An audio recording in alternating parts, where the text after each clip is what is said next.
ராஜேந்திர பாலாஜி அவர்களுடைய தலைமையிலே மலர்தூவி மரியாதை செலுத்திக் கொண்டிருக்கின்றார்கள். இன்றைய தினம்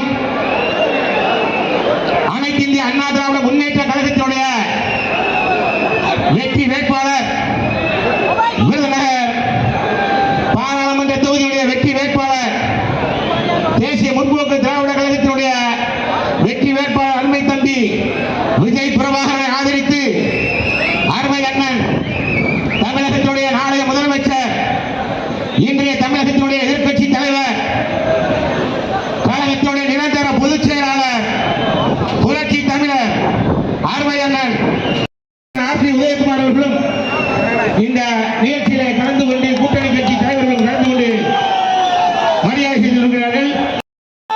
மேற்கு மாவட்ட கழக செயலாளர், தொண்டர்களின் பாதுகாவலர் அருமை அண்ணன் கே.டி. ராஜேந்திர பாலாஜி அவர்கள் இப்பொழுது வீர உரையாற்றுவார்கள். இப்பொழுது அருமை அண்ணன் கே.டி. ராஜேந்திர பாலாஜி அவர்கள் வரவேற்புரை ஆற்றுவார்கள்.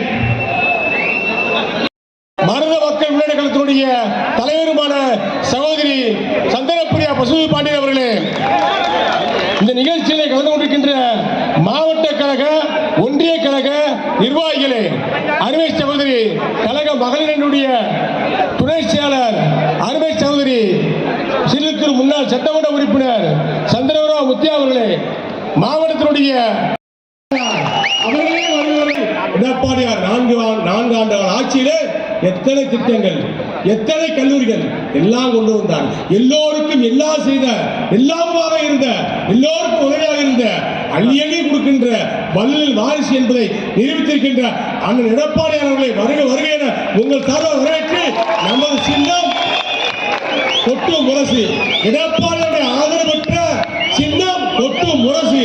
அத்தனை பேரும் தம்பியை வெற்றி செய்து கேட்டு நன்றியோடு விடைபெறுகின்றேன். சொல்லுங்க, சத்தமா சொல்லுங்க. இவருக்கு அவருக்கு என்ன தொடர்பு? நீங்க போட்டோ பிடிக்கலாம். நான் கூட ராஜேந்திர பாலாஜி வரும்போது கிட்டத்தட்ட ஒரு 200-300 பேர் எங்க இடத்துல போட்டோ எடுத்தாங்க.